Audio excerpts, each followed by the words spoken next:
Il va remettre la frappe. Ils sont magiques les Monégasques. J'ai un scoop pour vous. La frappe croisée magnifique. Égalisation pour l'AS Monaco. Ce soir, je vais dire tout haut ce que tout le monde pense tout bas. Radio Diagonale, la web radio 100% rouge et blanche. Eh bien bonjour, bonsoir à toutes et tous. On se retrouve pour votre Club Mounegou pronostic pour la saison 2023-2024. Et avec moi, pour m'accompagner, il y aura Flo et Patrice. Bonsoir messieurs. Salut les gars, salut tout le monde. Alors je crois que c'est la 3 ou 4e édition, j'ai un petit doute. En tout cas, la vraie différence, Patrice, c'est que là, on est, vous le verrez dans les différents pronostics, que ce soit les vôtres auditeurs ou les nôtres, un peu plus optimiste que sur les saisons dernières, parce que c'est vrai que là, pour une fois, le début de saison est de qualité, et puis surtout, on n'a pas connu d'élimination européenne au mois d'août, vu qu'il n'y avait pas d'élimination à avoir cet été. Alors, on a laissé Marseille se prendre les pieds dans le tapis, c'était plus marrant.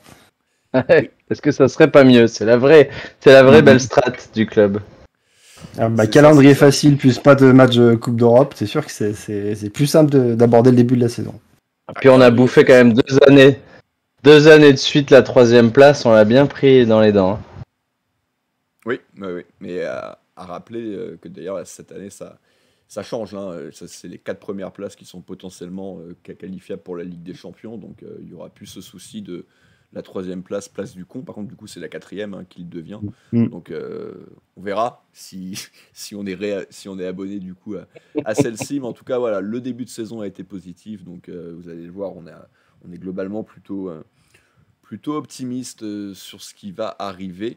On va pouvoir commencer tout de suite par les pronos. Et donc, les pronos collectifs, on va commencer par la Ligue 1, Patrice, le classement final en Ligue 1, et je vais te laisser parler du choix des auditeurs déjà pour commencer.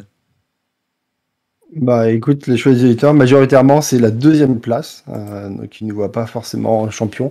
70% d'entre eux quand même à la 2e place, 14% champion, et après ça descend pas plus bas que la 4e place.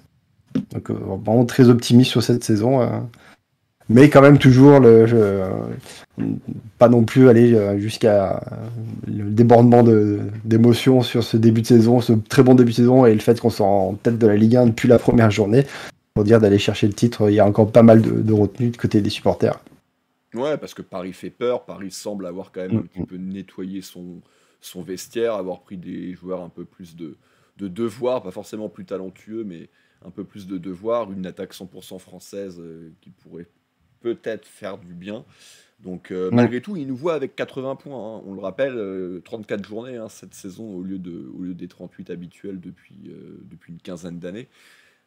Donc je pense que si on extrapole sur 38 journées, on ne doit pas être loin des 85-86 points. Donc ça fait quand même une sacrée saison pour une équipe qui finit 2e. On le rappelle, le record, c'est Paris avec 87 quand ils avaient été dauphins de notre titre en 2017, et nous-mêmes on avait fait 85, si je ne dis pas de bêtises, l'année de la remontée, ou 80, oui. 80, non c'est 80 plutôt. Donc ouais, un très beau total malgré la 2e place. Les auditeurs sont plutôt optimistes. Alors du côté de Radio Diagonale, il y a un pessimiste, c'est Arthur qui nous voit 4e avec 63 points, Quentin 3e avec 62, et ensuite il y a quand même une très large majorité de 2e place, Flo, puisque c'est ton cas, c'est le cas de Patrice, de Damien, de moi-même, de Pierre et de Boris. On est toujours aux alentours des 70 points, donc toi en l'occurrence Flo, second, 72 points, donc tu nous vois quand même plutôt réaliser une bonne saison. Oui, je pense que c'est logique. Effectivement, on est 6 plus les auditeurs, large majorité des auditeurs à nous voir de second, et ça fait beaucoup de sens quand on regarde ce début de saison parce qu'on est sur une belle dynamique, et comme on le disait en off, c'est toujours ces pronostics, ça donne un peu l'humeur du début de saison, et l'humeur du début de saison, c'est un Marseille mi-figue mi-raisin, c'est un Lyon complètement à la dérive.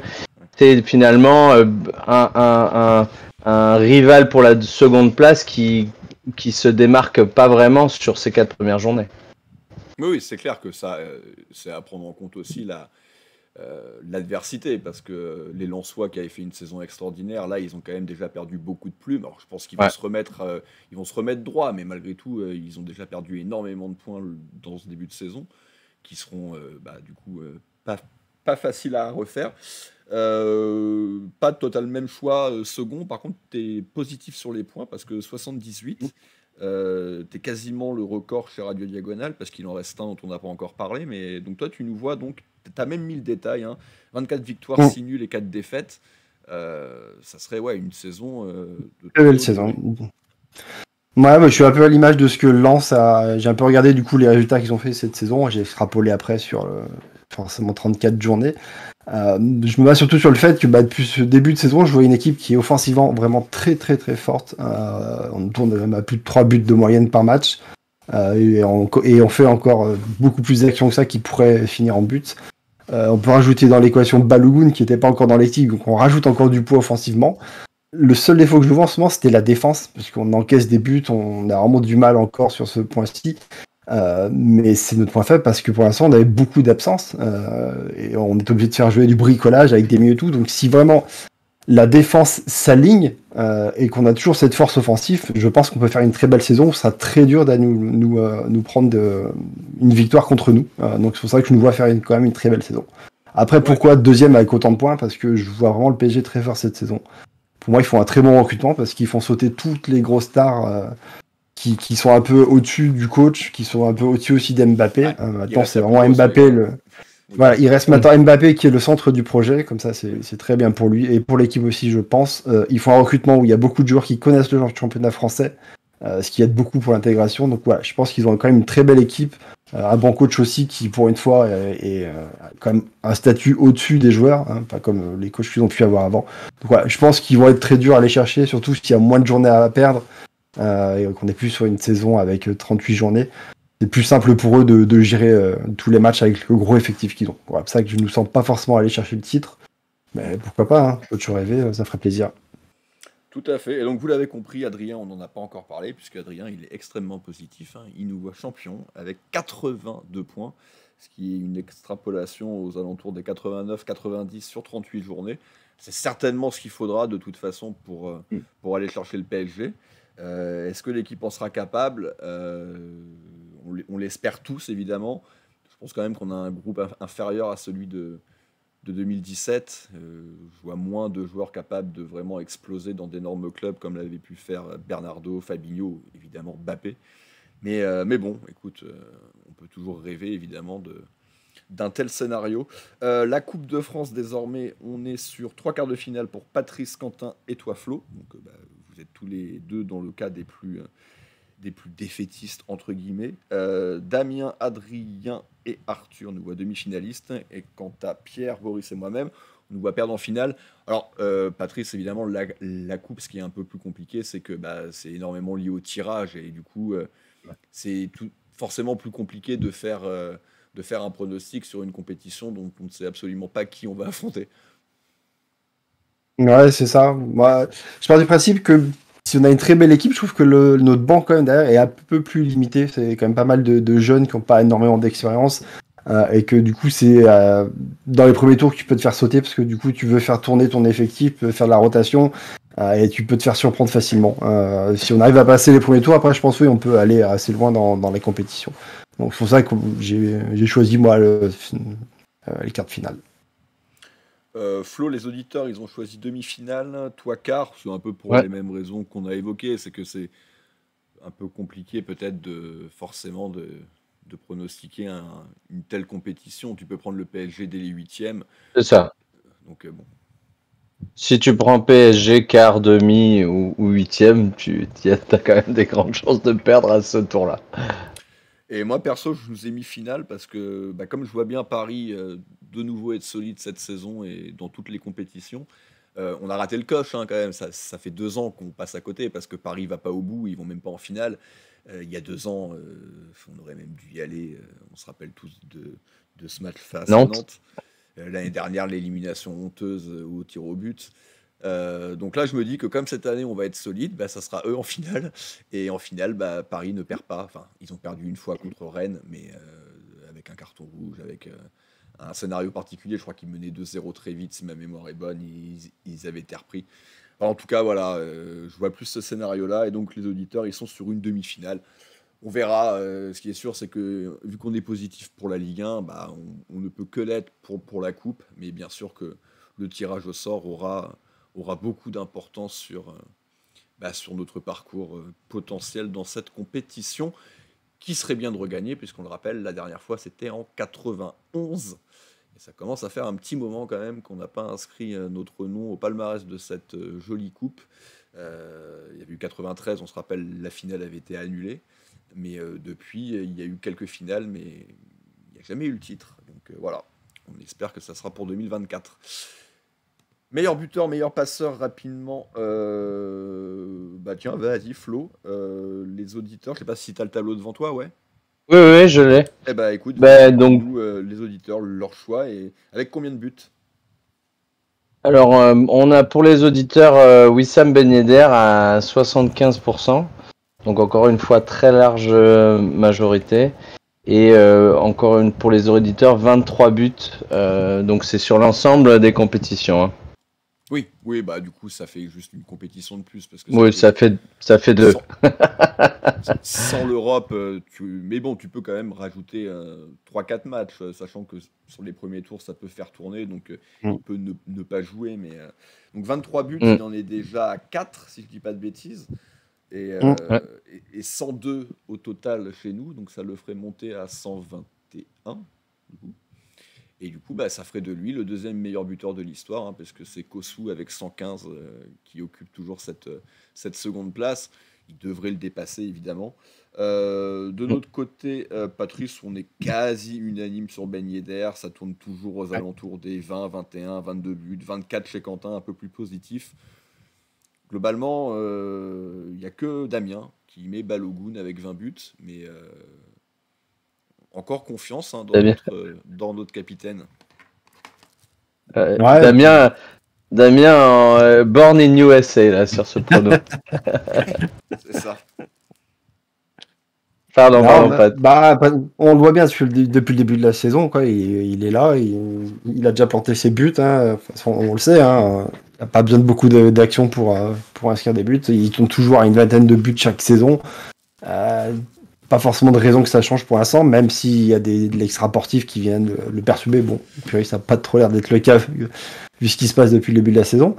Donc oui, c'est normal que, vu qu'en plus c'est le capitaine actuellement, qui soit titulaire, s'il est titulaire, on sait qu'avec cette équipe qui est super offensive, il aura des occasions et qu'il va mettre ses buts. Donc voilà, c'est tout à fait compréhensible que les auditeurs et quasiment toute l'équipe de Radio Diagonale le choisissent comme meilleur buteur. Et tireur de tir au but. Et c'est vrai que vu qu'on a l'air quand même d'avoir un style de jeu très offensif, alors peut-être déséquilibré, ça on verra, mais forcément tu multiplies tes chances d'avoir des pénaltys. Hein. Si tu regardes sur les dernières saisons, l'équipe qui a le plus de pénaltys, ça doit certainement être le PSG. Il y a une logique à ça. C'est pas que parce qu'ils sont avantagés par l'arbitrage, c'est essentiellement parce qu'ils passent 80% de leur match dans le camp adverse. Donc forcément, t'augmentes les chances d'avoir des pénaltys pour toi. Et étant donné que c'est notre tireur et qu'il les tire quand même plutôt très bien, on peut penser qu'il y aura encore ce petit lot de tirs au but qui fera gonfler son score total.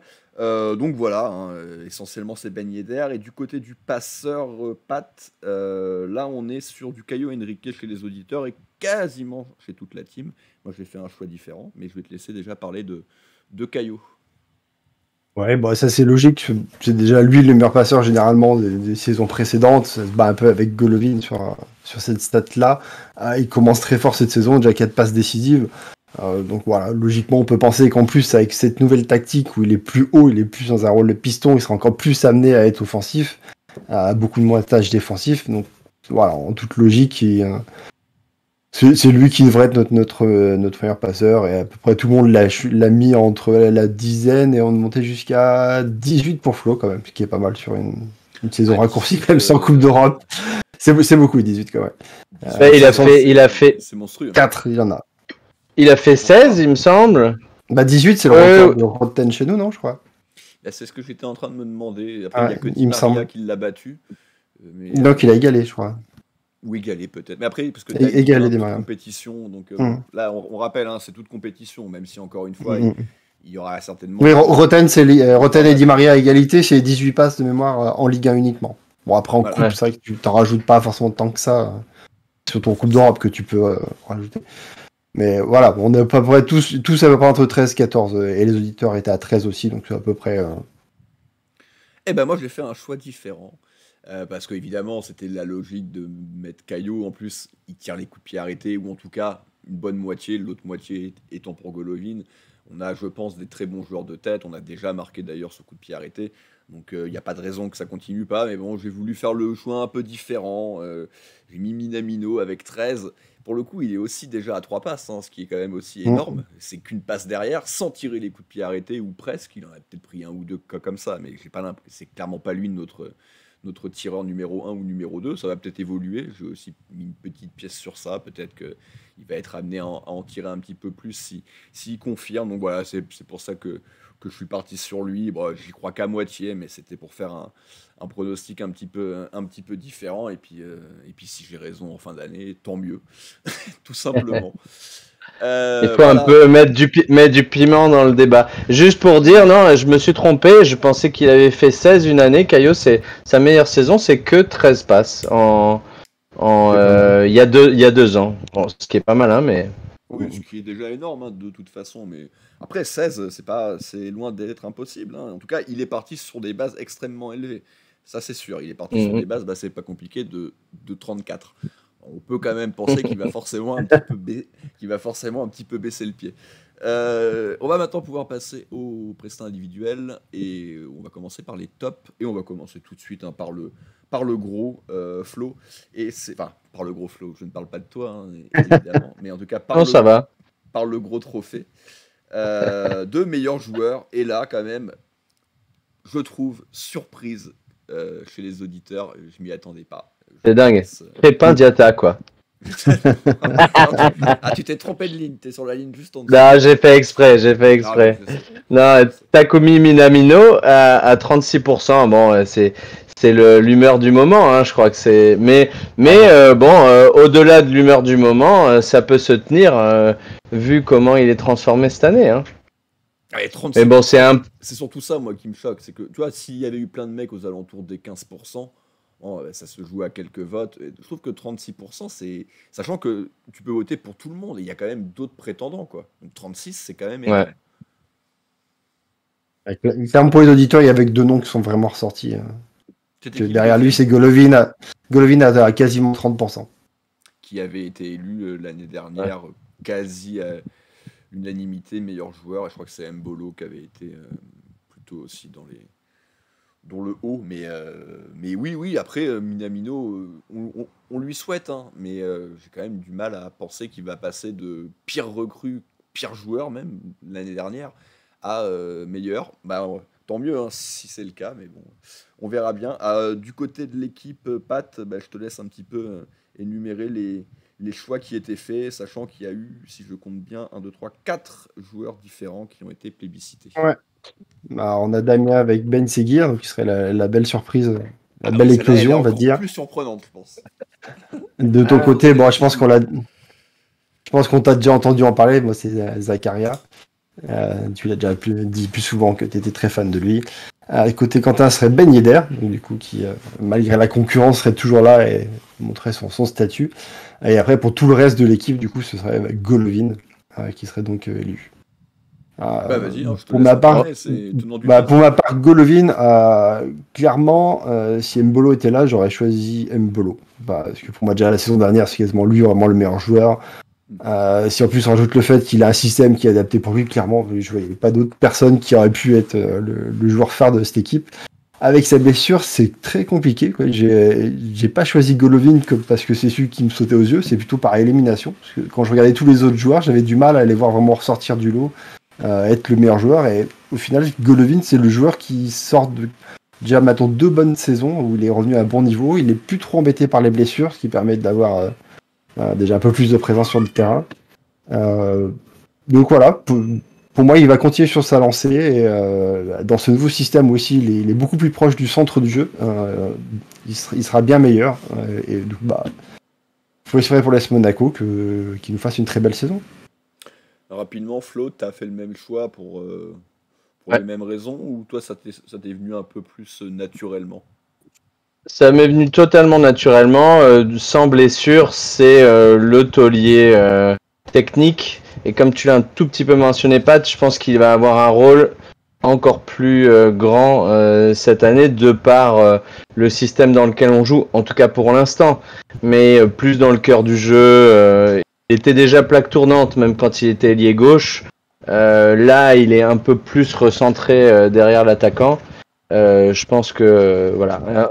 Encore une fois, je touche du bois. S'il continue à être en forme physique, pour moi, il y a pas. Ça devrait tourner. Et moi, donc, j'ai fait le choix de Zakaria. Alors, on en avait parlé, Flo, hein, lors du dernier débrief, quand on avait fait le petit point sur le schéma tactique. J'attends énormément de ce joueur. Pour l'instant, je suis fan de ce que j'ai vu. C'est enfin un joueur technique derrière, ou derrière milieu de terrain, mais moi, j'ai vraiment envie de le voir dans ce rôle de défensif central. Tu parlais de Golovin, qui est évidemment le leader technique offensif. Je pense qu'on a enfin un mec derrière également avec une énorme qualité technique. Et c'est pour ça que je suis parti sur lui. Et j'ai envie d'y croire. Pour le coup, autant Minamino, j'y crois moyennement pour meilleur passeur. Autant Zakaria, je pense que son style va énormément plaire. Et que du coup, je pense que je ne serai pas trop loin de la vérité en fin de saison. Dans l'autre catégorie positive, Flo, il y a la meilleure recrue. Vas-y, parle-nous du choix des auditeurs. Alors avec 54%, donc encore un gros pourcentage, c'est Wilfried Singo, notre nouvel arrivé ivoirien. C'est ça. Et donc on est effectivement 4 dans l'équipe, dont moi et dont toi, Rome, à être d'accord. Je pense qu'il montre, ça va être un peu la recrue. J'allais dire la recrue ninja, c'est-à-dire celle qu'on attendait le moins quand on regarde Salisu, Zakaria, Singo, les 3 en tout cas qui ont été recrutés plutôt sur des postes défensifs. Ben le CV joue quand même pour Zakaria et Salisu. Singo qui revient du Torino, on le rappelle, et franchement il fait une impression, je trouve, assez énorme sur ses premiers matchs. Pas trop un peu à la manière de Mbolo quand il est rentré l'année dernière dans l'équipe, un gars avec quasiment pas de défauts. On sent qu'il y a un plateau, on va dire, de base, même s'il n'est pas dans un grand jour, il va quand même te faire un bon match. Encore une fois, je touche du bois. Oui, on sait jamais, hein. Mais de rater, mais oui, bien sûr. Mais on sent une valeur sûre quand même derrière. Il y a des qualités physiques indéniables. Le mec va vite. Il est très grand, donc bon de la tête. Il est parfaitement fait pour ce poste de trident côté droit d'une défense à 3. Voilà. C'est le choix qui a été également fait par Damien et Boris. Et tu le disais par moi-même. Alors, j'explique rapidement parce que Pierre me l'a fait remarquer. Comment tu peux mettre Zakaria meilleur joueur et Singo meilleur recrue? C'est justement pour pas doubler, parce que vous vous en doutez bien sûr que Zakaria est de fait la meilleure recrue. Mais en fait, il y a eu un jeu du coup de domino, parce que même Singo à la base, je le mettais dans, on en parlera après, mais dans bonne surprise. Et du coup, je l'ai fait monter à cet endroit-là, vu que Zakaria est devenu mon meilleur joueur. Donc voilà pourquoi j'ai fait Singo. Adrien, Quentin et Pierre vont vers Zakaria, sachant que Arthur et donc toi-même, Patrice, vous êtes sur Balogun. Oui. J'en ai pas parlé tout à l'heure, mais dans le meilleur buteur, j'ai bien mis Ben Yedder, mais seulement à 19 buts, donc en dessous de ses 20 buts, malgré qu'il en ait déjà 4, parce que je vois petit à petit Balogun lui prendre la place de titulaire pour finir après titulaire sur la fin de la saison, et du coup prendre sa place en fait pour les prochaines saisons, et donc du coup petit à petit avoir beaucoup plus importante. Et vu qu'il a déjà joué avec Reims, qu'il a déjà fait une très bonne saison, qu'il connaît la Ligue 1 et tout, je me fais pas de soucis pour qu'il s'intègre vraiment bien et qu'il nous fasse vraiment une très belle fin de saison et qui s'impose vraiment comme un grand attaquant comme on a l'habitude d'avoir à l'AS Monaco. Donc voilà, c'est pour ça que parmi toutes les recrues, c'est toujours plus facile forcément pour l'attaquant de mieux se montrer, d'avoir le titre de meilleur recrue que sur les postes plus défensifs, parce que c'est quasiment que ça, les autres recrues. D'arriver à se montrer, c'est plus compliqué à dire. Voilà. C'est pour ça que j'ai plus choisi Balogun. On peut noter donc que sur nos 5 recrues, on va dire majeures, il y en a du coup 3 qui sont plébiscités. Alors Salissou, c'est un peu compliqué parce qu'on l'a pas encore vu, mais personne du coup n'est C'est ça. parti vers lui. Et puis pour ce qui est de Philippe Keun, on en parlera dans une catégorie un peu moins reluisante, même si moi j'aurais évidemment des bémols à mettre sur ce choix-là, en tout cas pour ma part. On va maintenant passer à la meilleure progression. Alors je suis assez surpris, les auditeurs ont mis Magassa, alors je peux le comprendre, mais nous chez Radio Diagonale, ça semblait clair et évident, c'est un plébiscite pour Minamino. Pour moi, c'est là où il doit être Minamino, c'est dans la progression. Il part de tellement bas, Flo. Oui, il n'y a pas de doute. J'ai envie de dire, même si on prend on a 34 journées, même si on prend que ces 4 journées, j'ai l'impression je vois pas où il peut tomber pour qu'on ne le mette pas meilleure progression à la fin de l'année. C'est où il faudrait vraiment qu'il retombe dans un niveau qu'il a eu l'année dernière, qui semble, enfin, c'est plus le même homme, quoi. Donc, il est possible qu'il ait un petit coup de mou, ça c'est sûr. Aujourd'hui, il marche un peu sur l'eau. Mais je pense pas qu'il va tomber bien bas, et donc quoi qu'il arrive, imaginons il fait 10 très très très bonnes journées, on pourrait quand même avoir un argument, et qui fait une vingtaine de journées, on va dire bof, n'importe qui pourrait quand même argumenter et dire c'est la meilleure progression, parce que le type était juste pas là. L'année dernière, c'était juste un fantôme absolu.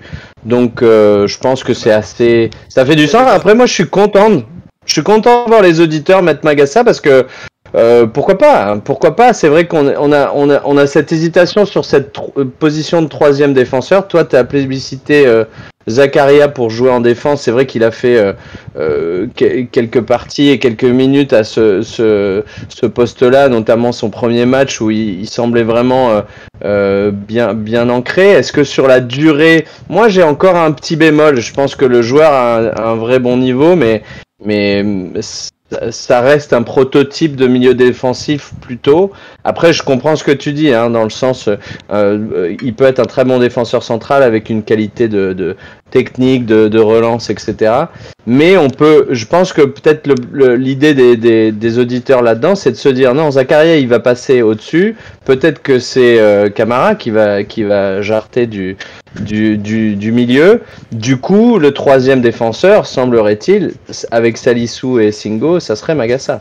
Oui, mais sauf je peux rejoindre ça, sauf que pour moi, du coup, c'est Maripane qui passerait en priorité avec Salissou et Singo, et que Magassa est également un milieu de terrain. Donc, c'est là aussi. Ouais, après, ouais. moi aussi, il y a un autre truc, c'est que la progression par rapport à quoi on l'a pas vu, en fait, Magassa. Il a progressé. Ouais, c'est ça, il fait des bouts de match. Ouais, il fait que des bouts de match. Ouais. On l'a vu 3 petits matchs l'année dernière. Il y avait eu des bonnes choses d'ailleurs. Je crois que c'est contre Paris qu'il était rentré assez tôt et que ça avait été plutôt correct. Enfin, je crois que c'est Paris. Une bêtise.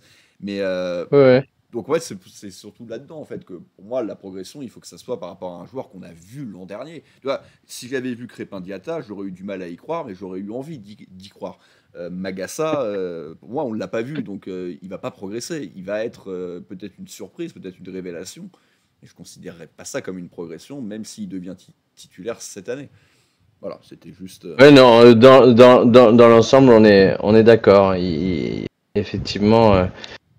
C'est comment on voit la progression. Ça restait un joueur de l'effectif l'an dernier, mais certes, il a fait 3 matchs, donc mais bon, intéressant de voir que les auditeurs croient en ce joueur-là, quand même. Ouais, tout à fait. On va en reparler de toute façon dans Magassa. Dans la catégorie suivante, Patrice, puisqu'on arrive à la dernière catégorie positive, on va dire.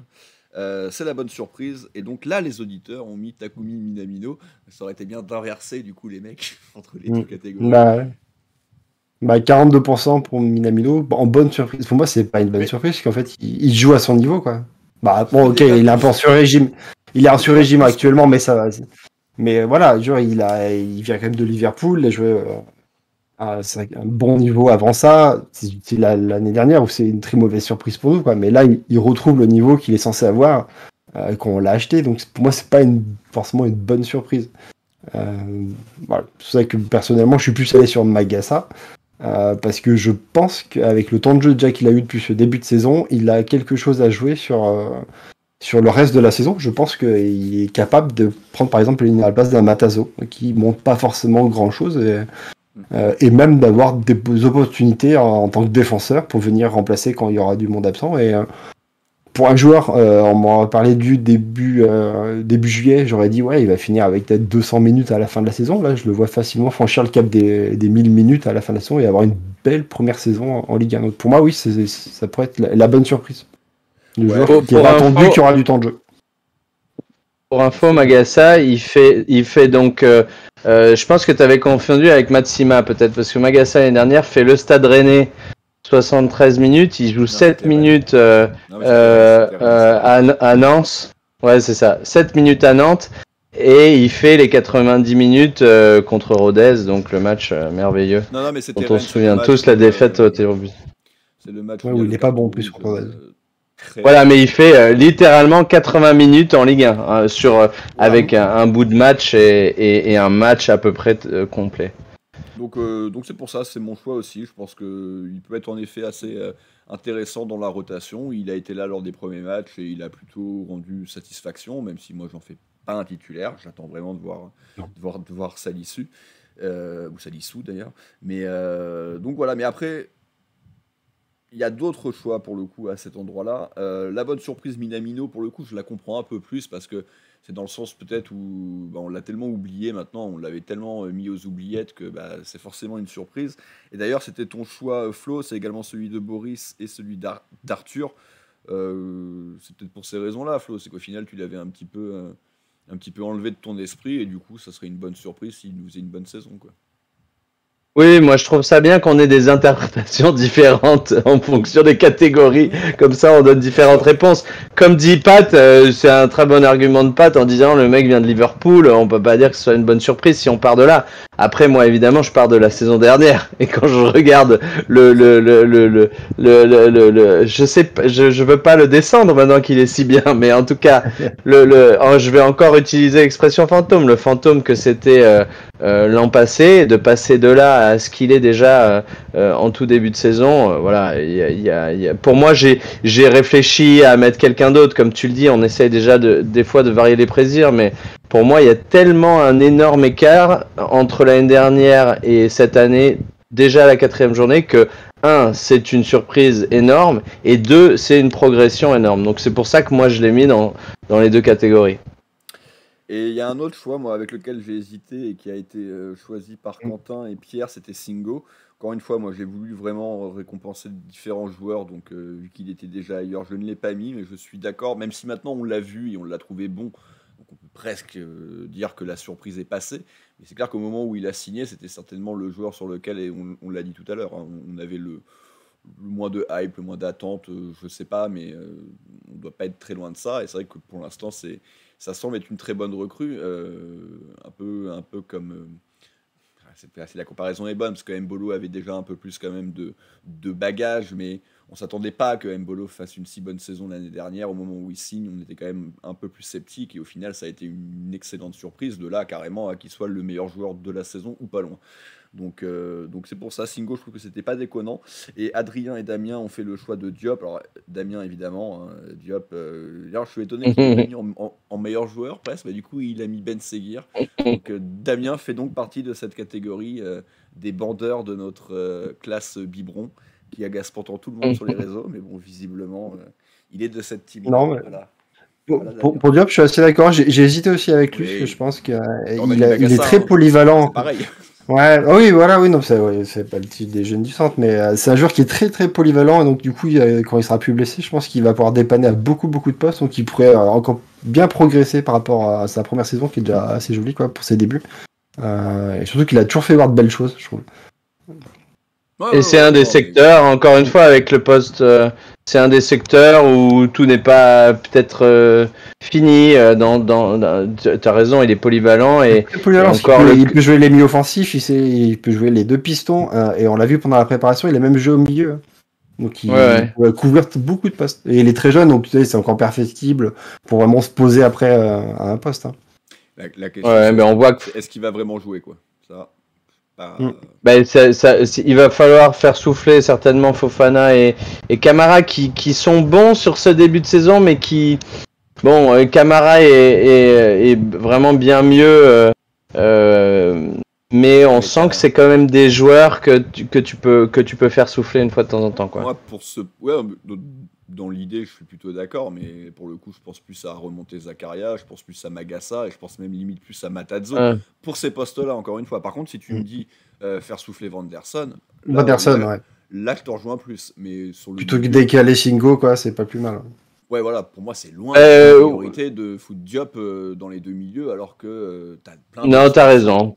Mais bon. C'est son poste premier, hein, mais t'as raison. Pour l'instant, il est rentré plutôt à droite, même l'année dernière, et effectivement, sur l'effectif, c'est peut-être Vanderson qui remplacera. En tout cas, voilà, donc pour les awards positifs, on va maintenant terminer avec les 3 catégories, si je dis pas de bêtises, un peu plus négatives. Il y a pire joueur, pire recrue et donc déception. Et on va commencer tout de suite avec le pire joueur, Patrice. Quelle grande surprise. Normal.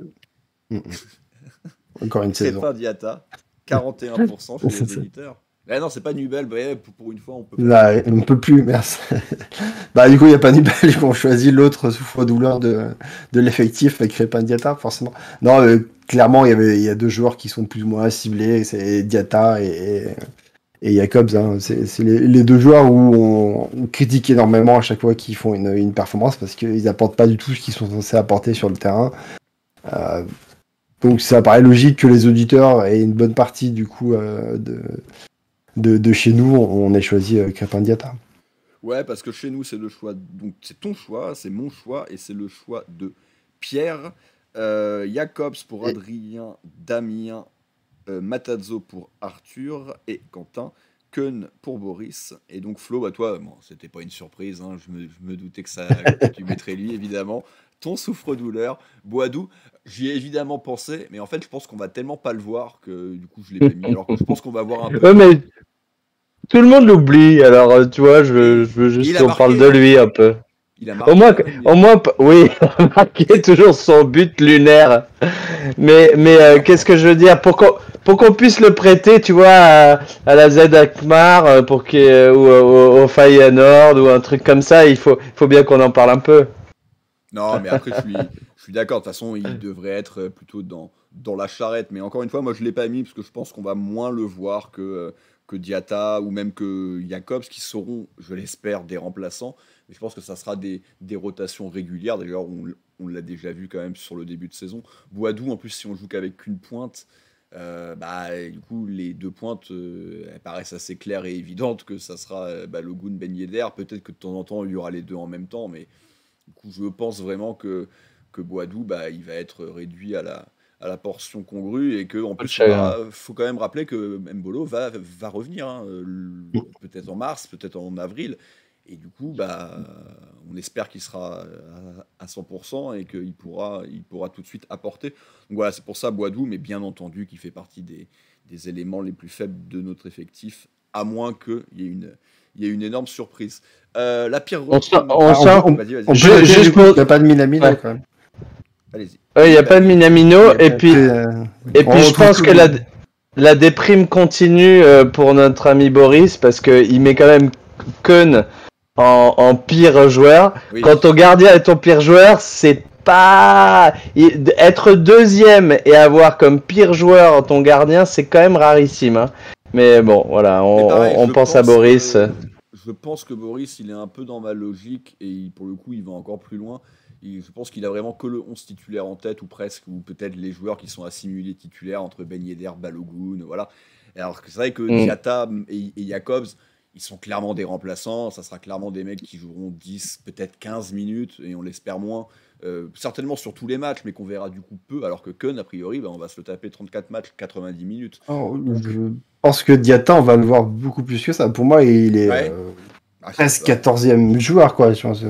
Clairement, le 12e homme, c'est Camara ou Zakaria, clairement, mais parce que il a joué tous les matchs pour l'instant. Hein. Et Ben Yedder, c'est il y a Balogun, il y a Balogun, et Maripane. Ben Seguir qui va revenir.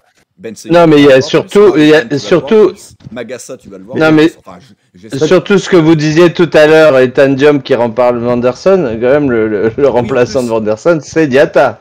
Le problème, mais aujourd'hui. Pourquoi Aujourd'hui, choisir là. Diatta Pour moi, Diatta, c'est un joueur de 4-3-3. C'est vraiment un pur ailier qui doit pas avoir trop de tâches défensives, qui doit pouvoir prendre son couloir, le bouffer. On joue pas du tout dans son... On l'a déjà pas joué avec ce format-là par le passé. On a bien vu que quand il a joué à d'autres postes, c'était compliqué. Là, cette saison, il joue quoi? Il joue milieu offensif quand même avec nous.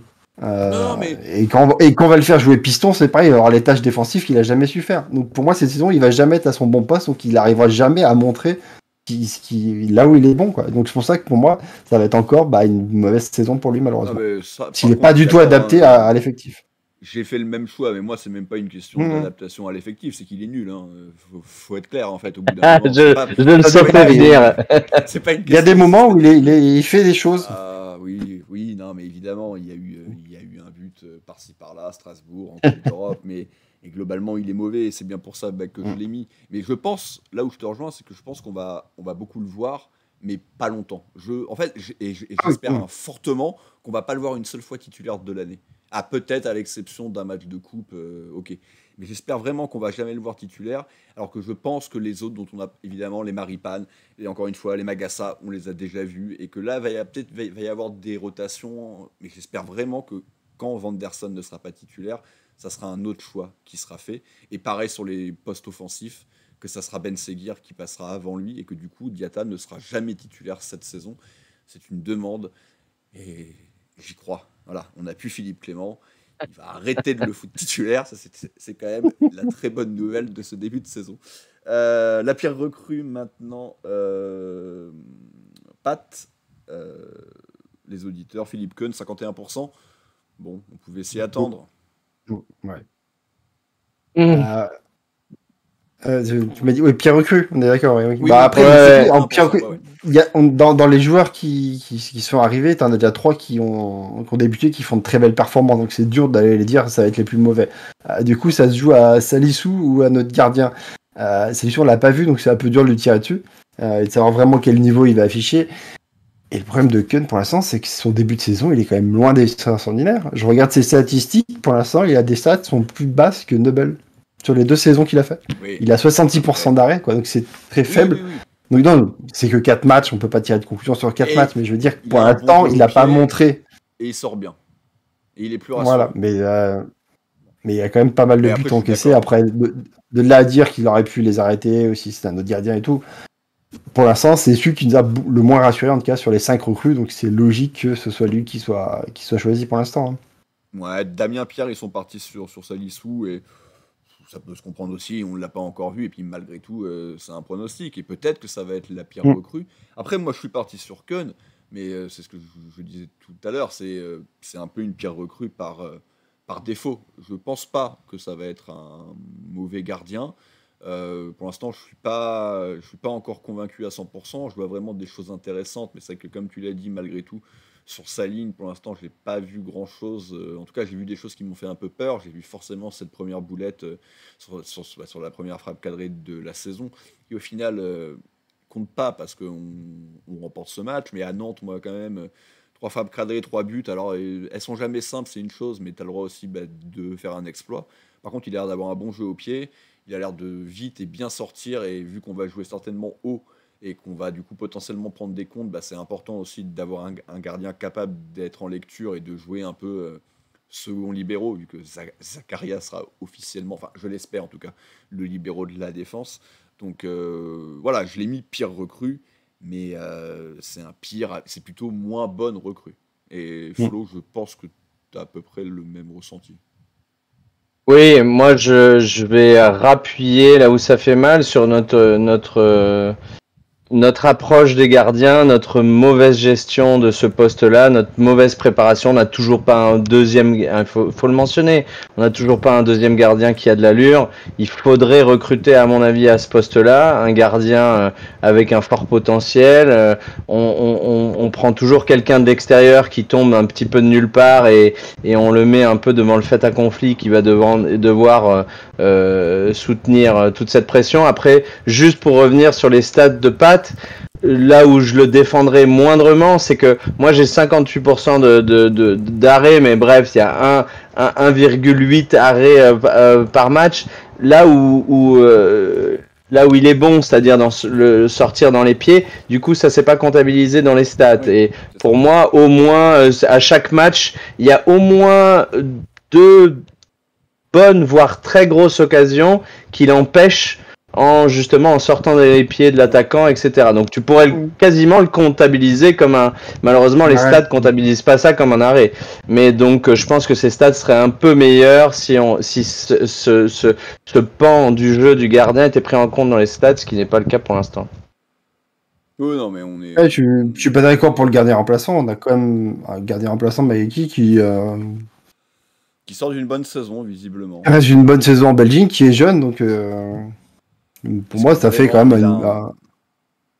Est-ce Ouais, que mais quand vraiment, un joueur potentiel- marche pas, non, quand un joueur marche pas, excuse-moi, en Belgique, on l'a déjà vu jouer. Il faut quand même associer un joueur et un club, un joueur et à une division, à une ligue, à une équipe. On a déjà vu Majeki.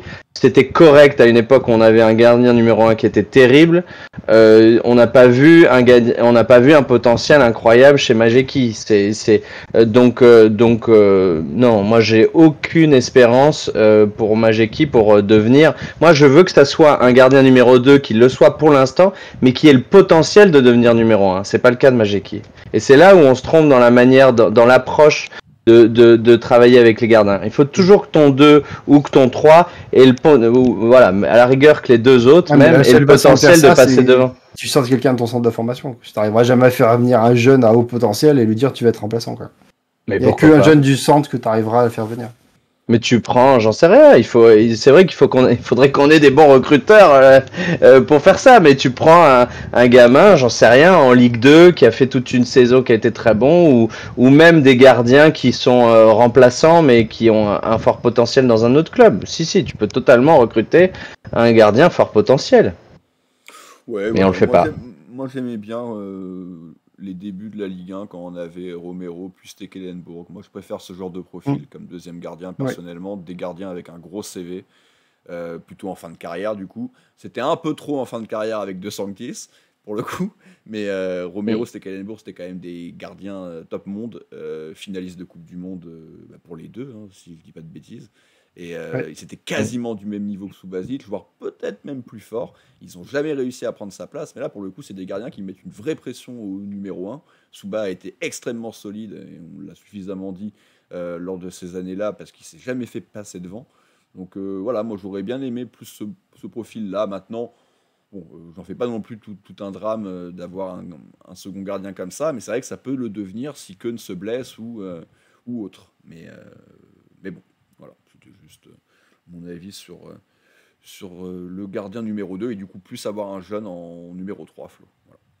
Voilà. Oui, en tout cas, avoir quelque chose, ouais. Pardon. Oui, par contre, avoir quelque chose, mais c'est compliqué. Hein. On avait essayé de le faire avec Nardi, hein, qui était annoncé comme une craque absolue, et puis au final, Nardi, c'est rien, quoi. Alors qu'il était très très fort chez les jeunes, et puis ça a été une catastrophe. Je sais même pas où il est maintenant, mais. Voilà. Non, mais pour clôturer ça, nous, on a mal géré ça, puis on a rarement eu ça. Après, quand tu regardes comment les gardiens éclosent, c'est souvent de cette manière-là. Ils sont derrière, ils apprennent avec le gardien numéro 1, ils leur passent devant un jour. C'est quand même comme ça que généralement tu vois, l'avènement d'un premier gardien se fait dans une équipe en règle générale. Parce qu'il y a un côté mental. Quand tu téléportes un gardien d'un club à un autre, sans qui, en plus, c'est des gardiens qu'on prend qui sont pas des gardiens avec un pédigré incroyable, donc qui n'ont pas une confiance individuelle juste en eux-mêmes, en arrivant, dire je sais pas, je suis Neuer, je suis Donnarumma, je suis machin, je m'en fous, j'arrive et je serai bon.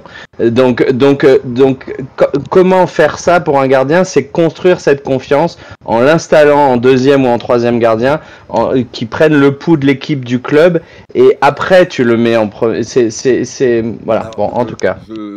Encore une fois, hein, je comprends, je vois ce que tu veux dire, mais par contre j'ai aucun exemple qui me vient en tête à Monaco, peut-être Porato. Et ça a pas été... Oui, c'est ça. Nous, on a rarement fait ça. Barthez, quand il arrive, c'est déjà un des meilleurs gardiens du monde et il prend la place. Suba, il arrive, il est titulaire direct. Bon, Nubel, c'est peut-être pas une réussite. Il n'y a personne pour Suba. On le prend pour être titulaire. Ouais, tu vois, je parlais de Barthez, c'est le seul vraiment. Non, l'exemple, c'est Ruchet qui prend la place de Roma, quoi. Oui, voilà. Mais c'est le jeune du centre qui pousse parce que il y a parce qu'il y a la blessure. Parce que sinon, je pense que Roma il sort pas des caches s'il est pas blessé. Il y a un peu Souba au début. Souba au début est pas. Il y a Sébastien Chapelle. T'as quoi, Carrasco? Ouais, ou Carasso. Oui, mais il est pas. Il me semble qu'ils font chacun des matchs. Il est pas installé comme premier gardien quand il arrive. Non, mais chez nous, comme je le disais au début, chez nous c'est très rare. Dans les autres clubs, c'est quand même très très fréquent. Mais effectivement, chez nous, on l'a rarement fait. Ouais, mais quand t'es un club censé être dans le haut de tableau, j'ai l'impression que ça fonctionne plus comme ça. Mais après, tu vas chercher un gardien pour qu'il soit titulaire. Tu peux te tromper, ça c'est clair et net. Mais tu vas prendre un titulaire et t'attends pas qu'un jeune explose. Je parlais de Barthez chez nous quand il arrive. Oui, c'est ce qu'il a fait à l'OM. Il arrive derrière Olmeta et il le fout vite derrière dehors. Et là, on parle du meilleur gardien français de l'histoire. Donc, c'est rare quand même de réussir à faire ça. Mais c'est vrai que, pour le coup, l'exemple de Ruffier était plutôt bon, Patrice. La dernière catégorie négative, c'est la déception, Flo. Et là, pour le coup, alors c'est là où je pense que la répartition des votes a été la plus forte, parce que c'est Salissou avec 14% chez les auditeurs. Ouais, c'est là, nous aussi au sein de l'équipe, on est assez disparate. On a 3 Keun, 3 Balogun, 3 Ben Seguir. Donc moi personnellement, j'ai choisi Balogun. C'est un peu mon comme on dit. Mon jinx, c'est-à-dire que j'espère que Balogun va être bon. J'espère qu'il va faire des belles rentrées. J'espère que l'année prochaine, ça sera notre attaquant numéro 1 et que ça sera clair déjà sur cette année qu'il aura fait des belles entrées, mis des buts, quasiment un petit peu déjà remplacé Ben Yedder. Mais je le mets comme déception parce que j'ai quand même très peur que le mec ronge son frein sur le banc, qu'on a quand même le capitaine, le taulier qui est bien en place et que du coup il ait du mal un peu à aller chercher la confiance qui est cruciale sur ce poste-là. Donc, mais c'est un peu je combats le signe indien en espérant qu'il fasse beaucoup mieux, mais en me disant que ça peut quand même arriver que ça soit pas une belle saison pour lui, quoi. Ouais, j'ai fait le même choix, Pierre aussi, et moi c'est aussi pas déception par rapport aux attentes, et clairement j'en attends beaucoup. Moi je l'ai dit au dernier débrief, j'oublie pas qu'il est là parce qu'on a perdu Mbolo, et donc j'attends de lui qu'il le remplace, qu'il fasse du coup une très belle saison, et du coup c'est en ça que j'ai peur qu'il y ait une déception. J'ai moins d'attentes sur d'autres joueurs et où je suis plus confiant. Balogun, j'ai des attentes et je ne suis pas encore certain. C'est un jeune joueur, il a fait une bonne saison, mais dans une équipe moyenne de Ligue 1.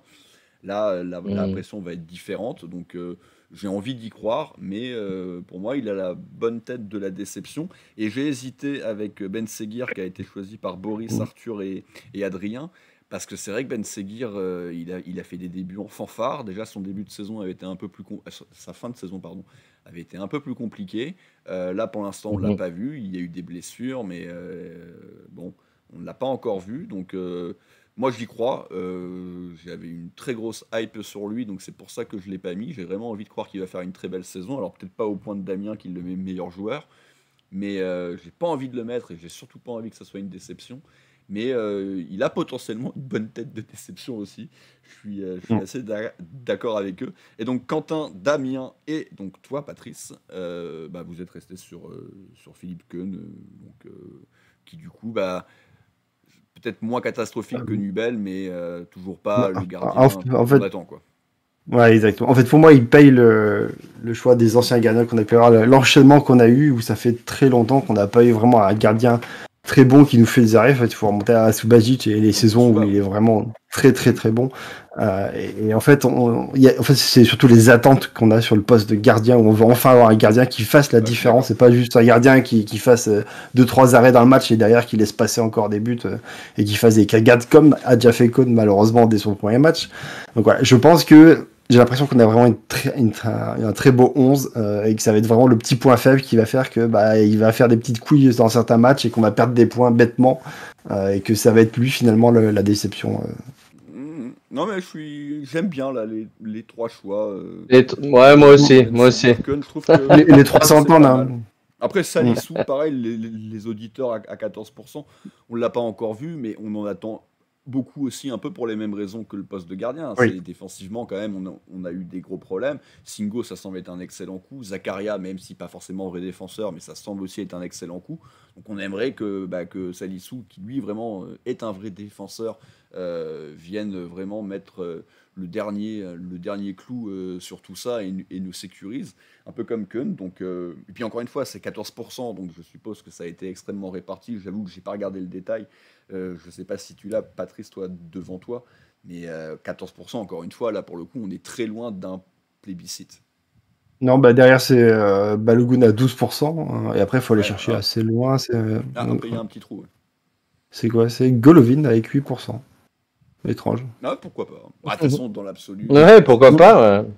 Mais bon, vu la saison qu'il fait. Mais voilà, ouais, après, c'est très très partagé les votes sur beaucoup de joueurs différents. Ouais, mais c'est logique. C'est souvent quand même la catégorie un peu plus ouverte. On va juste finir par. C'était la petite dernière question, un peu plus ouverte. Alors, on voit qu'on est plus euphorique sur cette début de saison. C'est que d'habitude, il y a beaucoup de questions parce que du coup, on a le moral au fond des chaussettes. Et donc, du coup, on a plein de questions comme ça à poser. Et là, il y avait finalement qu'une vraie question qu'on a voulu poser aux auditeurs. Oui. Là, on n'a pas remis. Est-ce que le coach va se faire virer avant la fin de la saison? Combien de cartons Combien on en vend? Combien de cartons rouges? Combien de jours on va vendre cet hiver? Combien de contre 5 ans? Oui, non, ça, là, on ne l'a pas remis. On est juste parti sur qui va s'imposer à la pointe de l'attaque, Ben Yedder ou Balogun. Alors, Ben Yedder, évidemment, a pris dans l'absolu une petite avance, parce qu'il y a 4-0. J'ai envie de dire, on repart à 0. Là, maintenant, on est sur la ligne de départ. 30 matchs, la Coupe de France un peu à part. Globalement, les auditeurs, 70%, vous voyez Ben Yedder, donc plutôt s'imposer titulaire. C'est le choix de quasiment tout le monde dans la team. Arthur et Damien pensent que Balogun va finir par prendre le poste. Pas forcément jouer plus de matchs, mais en tout cas, il va y avoir un vrai changement à un moment. Moi, perso, j'ai mis Ben Yedder pour plusieurs raisons. Déjà, parce qu'il est capitaine, et du coup, c'est un peu compliqué quand même de le sortir, je pense, rapidement du 11. Et puis, l'autre raison, c'est que moi, je pense vraiment que les deux peuvent jouer ensemble, en fait.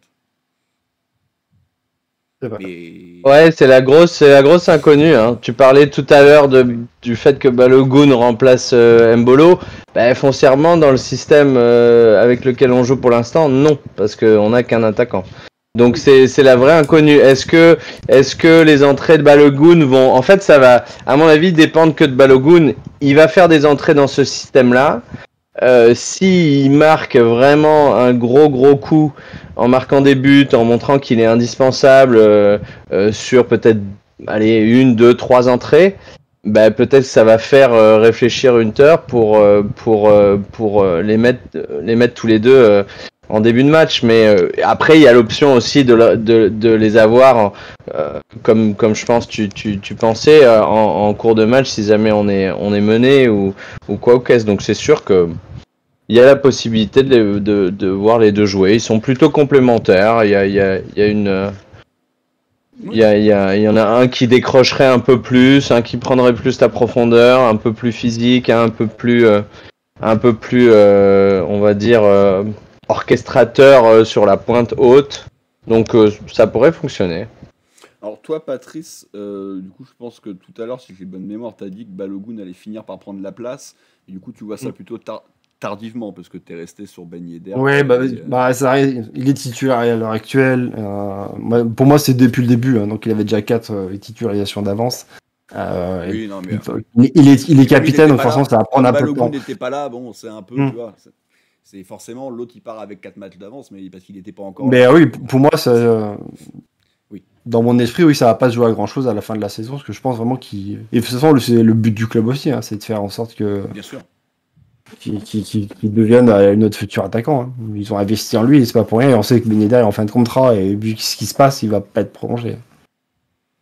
Non, ça c'est sûr qu'il ne sera pas prolongé. Moi, j'aimerais bien, parce que j'en parlais au début, avec sa vingtaine de buts habituels, il va finir aux alentours des 120 buts chez nous, donc second meilleur buteur du club, mais il faudra une ligne au palmarès, quoi. Et c'est la dernière saison.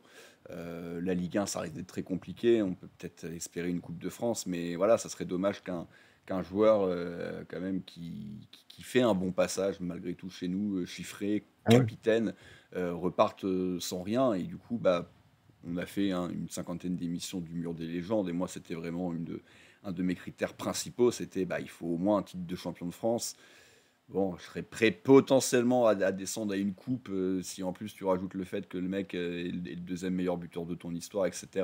Mais c'est pour ces raisons-là que j'ai pas mis un Georges Weah sur le mur, ou des Klinsmann, ou des joueurs même plus forts que Ben Yedder, mais qui n'ont rien gagné chez nous, ou en tout cas pas de titre de champion, parce qu'il y a une coupe pour Weah. Donc voilà, j'espère vraiment que Ben Yedder partira avec un titre, et ça en fera de fait, je pense, une légende du club. Individuellement, certainement pas le meilleur, mais il aura compté, bien entendu. En tout cas, voilà, messieurs, qui termine ce CM Prono d'un peu plus d'une heure. Donc, c'est parfait. C'est bien. Vous l'écoutez, donc là on est jeudi 17h pour ceux qui se ruent dessus tout de suite. On vous rappelle que maintenant nos émissions sont également disponibles sur Spotify, sur notre chaîne Radio Diagonale. La prochaine émission, ça sera ce dimanche, peut-être en live, peut-être dès 15h. Ça, on vous tiendra au courant sur les réseaux, parce que le match est à 13h, donc on verra en fonction des disponibilités de chacun. Moi 15h ça devrait le faire, mais après ça sera compliqué. Coupe du monde de rugby oblige. Donc de toute façon, on vous tiendra au courant si c'est en direct et si c'est disponible dès la fin d'après-midi ou en soirée. Voilà, merci Flo, merci Patrice de m'avoir accompagné pour cette émission. On se retrouve donc dimanche. D'ici là, portez-vous bien et Dagemunegu. Et bisous.